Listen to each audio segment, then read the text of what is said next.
Keluarga Lin. Lina memasuki ruang tamu keluarga Lin. Lintang dan ibu tirinya Titi sudah duduk di sofa menunggunya. Hei, sudah menjadi Nyonya Lu, tampilannya pun beda. Tapi biarkan aku menunggu begitu lama. Titi dengan sengaja mencibir. Lintang juga mencibir dan berkata, Nyonya Lu apa? Tapi pengasuhlah orang yang sekarat. Oh, ini judulnya. Atau aku akan membalasmu. Lina marah, tidak rendah hati dan berkata, jika kamu ingin menjadi Nyonya Lu, kamu bisa pergi ke sana, ucap Lina. Titi berdiri dari sofa mengangkat tangannya dan menampar wajah Lina. Dan memukul wajah Lina dengan rasa sakit yang membakar. Bajingan, siapa yang membiarkanmu berbicara? Apakah kamu lupa identitasmu? Kamu hanya wanita murahan. Kamu masih marah padaku. Bahkan jika kamu Nyonya Lu, tidak ada ritual, tidak sertifikat pernikahan apapun, hanyalah kambing hitam yang dikirim oleh keluarga Lin kami ini kepada mereka. Lina menggenggam telapak tangannya dengan erat, berusaha keras untuk bertahan, tidak membiarkan air matanya jatuh.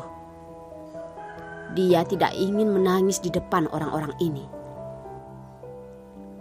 Pada saat itu, kontak rahasia Lukas bukanlah dia, tetapi adiknya, Lintang. Tetapi ketika hal itu terjadi, Lukas menjadi orang yang sekarat. Keluarga Lu ingin keluarga Lin menyerahkan pelakunya, yaitu orang yang berhubungan dengan Lukas pada waktu itu. Bagaimana bisa ibu tirinya Titi membuat Lintang menderita? Jadi dia butuh kambing hitam. Titi menggunakan biaya pengobatan ibunya dan dia menyembunyikan ibunya, memaksanya untuk mengakui bahwa dia memiliki hubungan rahasia dengan Lukas. Dia telah melukai Lukas dan membuat Lukas menjadi orang sekarat. Jika Lina tidak setuju tahun itu, maka dia akan membiarkan ibunya menghilang diam-diam di dunia ini. Karena itu, Lina hanya bisa menikahi Lukas untuk melunasi hutangnya. Tidak ada hubungan hukum, tidak ada ritual dia menikah dengan Lukas, menjadi pengasuh Lukas. Lukas tidak bangun suatu hari, dia akan melayani sebagai pengasuh untuk melayaninya. Hanya karena dia adalah wanita favorit Lukas. Hahaha, Lintang tertawa. Bu, kamu harus mengajarinya dengan cara ini. Jangan sampai dia lupa identitasnya. Beberapa orang lupa identitasnya. Kecelakaan ini dibawa olehku. Benar-benar mengira dirinya akan menjadi burung ponik. Tapi nyatanya, kamu akan selalu menjadi burung pegar. Hei, selamanya kamu itu menjadi wanita sampah. Aku akan benar-benar menginjakmu sampai mati. Sehingga kamu tidak akan pernah berbalik.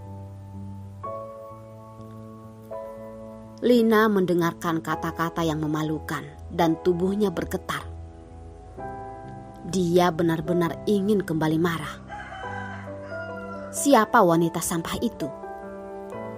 Jelas bahwa ibunya adalah istri ayahnya yang cerdas dan kuat. Dan Titi adalah hanya selingkuhan yang sebenarnya. Setelah ayah menggunakan uang kakeknya untuk melakukan bisnis, karirnya tumbuh lebih besar dan dia menceraikan ibunya. Ayahnya menikah dengan Titi. Dan Lintang hanya 1 bulan lebih muda darinya. Selama bertahun-tahun, Lina dan ibunya hidup bersama, menjalani kehidupan yang biasa tapi bahagia. Tetapi ibunya sakit ketika dia kuliah. Lina bekerja keras untuk mendapatkan uang. Dia bekerja paruh waktu hingga 3 pekerjaan dalam sehari. Dia hanya punya 1 atau 2 jam istirahat dalam sehari. hanya untuk bisa mendapatkan biaya pengobatan untuk ibunya. Dia bahkan berpikir tentang putus sekolah. Jika ibu tidak dipaksa untuk membiarkannya pergi, dia tidak akan membiarkannya pergi ke sekolah, dan dia tidak akan lulus dari perguruan tinggi. Tetapi ketika kondisi ibunya memburuk dan Lina membutuhkan sejumlah uang untuk melakukan operasi untuk menyelamatkan nyawa ibunya, dia memikirkan ayah yang meninggalkan dirinya sendiri dan ibunya. Sejak dia berusia 5 tahun dan dibawa pergi oleh ibunya, mereka tidak menghubungi ayahnya lagi. Bahkan ibunya tidak meminta biaya untuk mengasuh anaknya, hanya untuk tidak melakukan berhubungan dengannya. Tetapi pada saat itu, dia benar-benar tidak punya tempat untuk pergi. Karena Lina ingin menyelamatkan ibunya. Namun, ketika dia kembali ke rumahnya bertahun-tahun yang lalu, dia menunggu sikap dingin dan acuh tak acuh dari ayahnya, serta cemoohan ibu tirinya. Dan dia disukai sebagai saudara perempuan seperti putri untuk pamer dan membenci. Bahkan jika dia menjelaskan kepadanya tentang kondisi ibunya dan meminta mereka untuk memberikan tagihan medis, ibu tiri hanya memberinya 100 yuan dengan sinis. Anggap saja memberi kepada pengemis, ucap ibu tirinya. Dia dipermalukan dan tidak mengambil 100 yuan itu, seperti seekor anjing gelandangan yang melarikan diri dari rumah.